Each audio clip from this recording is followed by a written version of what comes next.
તો જો ધર્મનો અર્થ કેવલ ભાવુકતા નથી કે બસ ખાલી કથાઓ ચાલે છે, વાર્તાઓ ચાલે છે, લોકો આવે છે, સાંભળે છે, વયા જાય છે, નહીં. ધર્મ વિજ્ઞાન છે.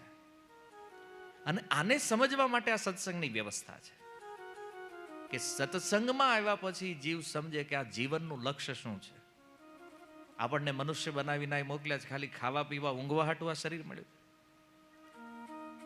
આજ કામ કરવું છે તો આ તો પશુઓ કરે છે, આપણી કરતા સારી રીતે. થોડું કમ્પેરિઝન ક્યારેક કરી જવો પ્રકૃતિમાં. આપણે ખાઈ 4 રોટલી સારું હોય તો, નકર તો 2 અઢી, બરાબર. હાથી કેટલું ખાય છે પર ડે? ટન મોઢે જોઈએ, ટનના હિસાબે ખાય હાથી. અને આપણી એની કોમ્પિટિશન થાય તો જીતે જ કોણ? હાથી જીતવાના. ઊંઘવામાં કોમ્પિટિશન દેડકારે કરો. જમીનમાં 8 મહિના હોય શીત નિદ્રામાં. સાયન્સ કહે છે શીત નિદ્રામાં દેડકો 8 મહિના સૂઈ જાય, ભૂમિ નીચે હોય, જમીનની નીચે હોય. ચોમાસામાં 4 મહિના જાગે. આપણે કેટલું હોઈએ કે કન્ટિન્યુ? અને કોઈને કીધું કે અઠવાડિયું તમારે હોઈ જવાનું, તમને એક રૂમ આપી દઈ, તાળું મારી દઈ, બહારથી હોઈ જાવ અઠવાડિયું, જાગવાનું નથી. 2 દિવસ દરવાજો તોડીને બહાર આવે. કોમ્પિટિશન નથી એની હારે. ભયથી રક્ષણ કરવા માટે આપણે આ સુંદર મકાનો બનાવ્યા. એમ લાગ્યું હજી ખતરો છે તો શસ્ત્રો બનાવ્યા.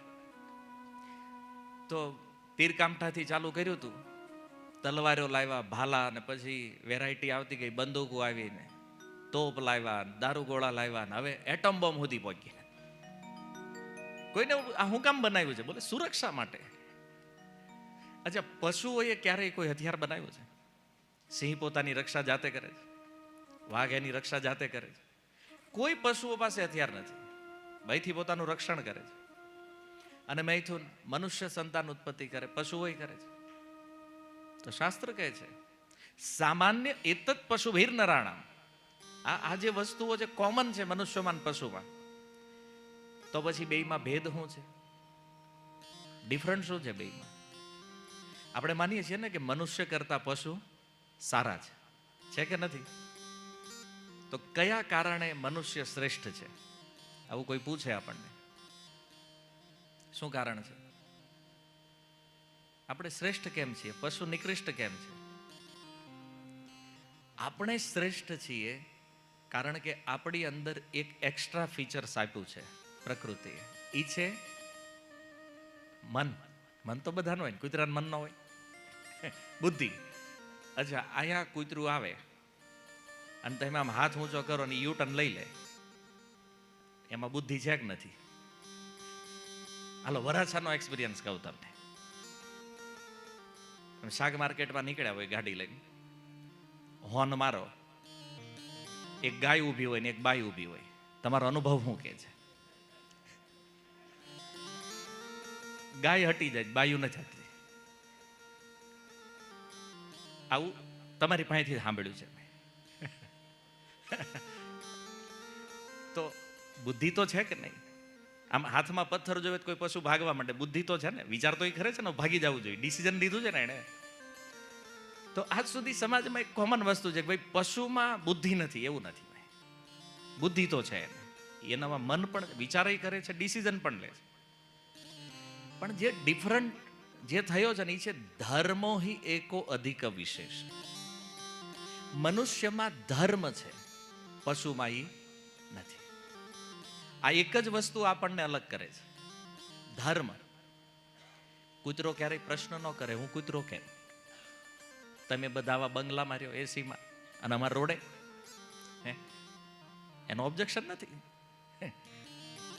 જે મળ્યું છે એમાં એ આનંદ કરે છે. જે પશુઓને જે શરીરો મળ્યા છે એ એમાં આનંદ કરે છે.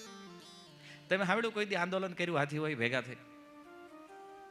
કરું આટલું ખાવા જોઈએ, અમને જ ફેક્ટરીઓ આપો, આ નગરી તમે જ હાંકો છો. એમ તમારે ખાવાની 4 રોટલી તો આટલી મોટી ફેક્ટરી હાંકો, ને અમારે ખાવાનું આટલું તો અમારે કાંઈ નહીં. એમ કોઈ ઓબ્જેક્શન નથી. એ એની રીતે લડે છે, બધા એની રીતે લડે છે. પણ ધર્મ એક એક્સ્ટ્રા વસ્તુ છે આપણી અંદર, જે આપણને પશુઓથી જુદા પાડે છે. અને મનુષ્ય હોવા છતાં જો એમાં ધર્મ નથી તો ધર્મેણ હીના પશુ ભીર સમાન. ધર્મ વગરનો મનુષ્ય પશુની સમાન છે. ઓલા 4 પગવાળા છે, આ 2 પગવાળો છે, બીજું કોઈ અંતર નથી. કેમ? કારણ કે આ ખાવા પીવા ઊંઘવા માટે જીવે, ઓલો ખાવા પીવા ઊંઘવા માટે જીવે. કામ બેયનું એક જ છે, પછી મરી જવાનું છે.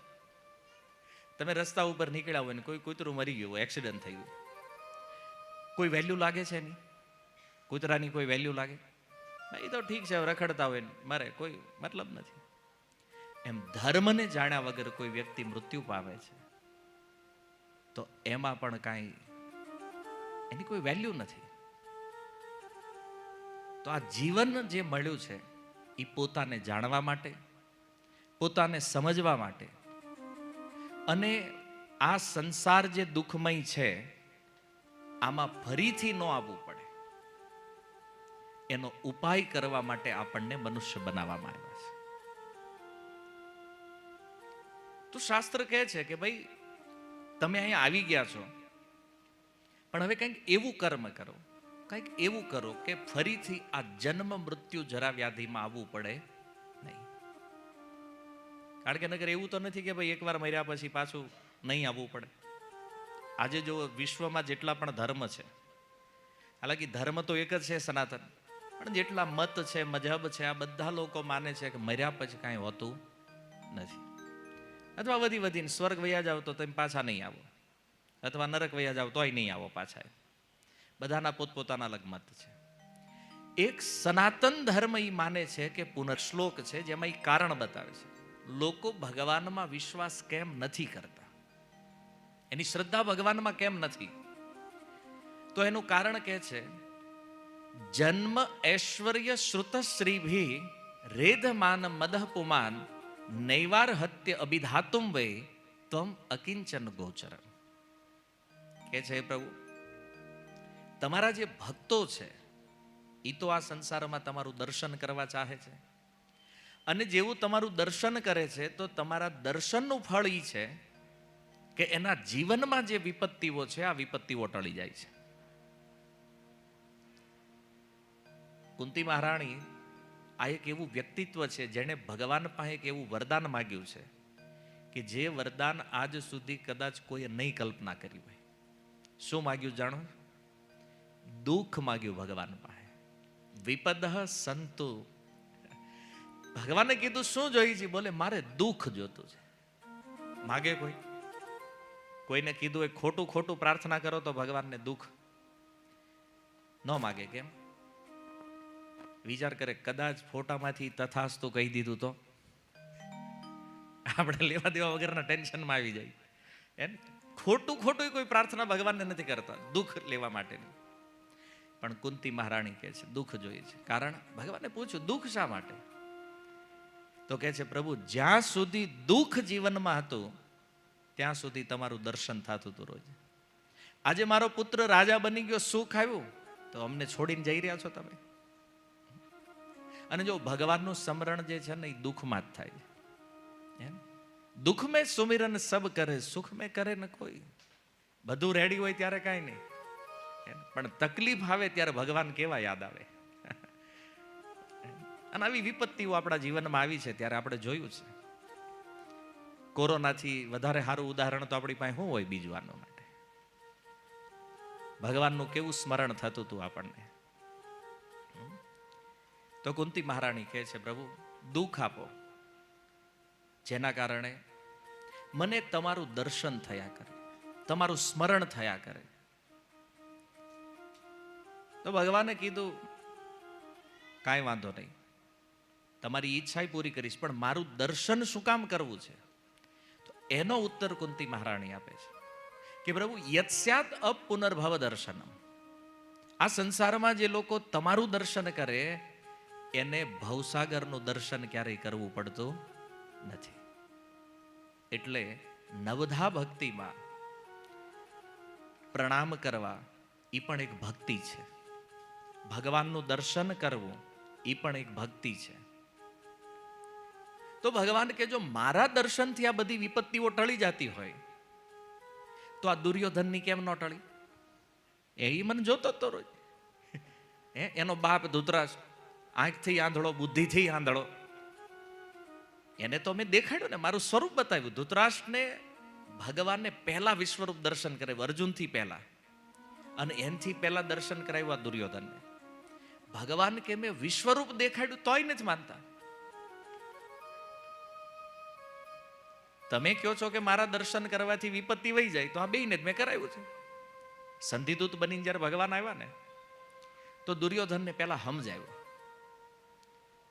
તો દુર્યોધનને સમજાવ્યું, બધાએ ટ્રાય કરી, વિદુરજીએ કીધું, એટલે સાક્ષાત દ્વારકાથી સમજાવે. તું માનતો નહીં, કઈ ટાઈપનો માણસ હતો યાર.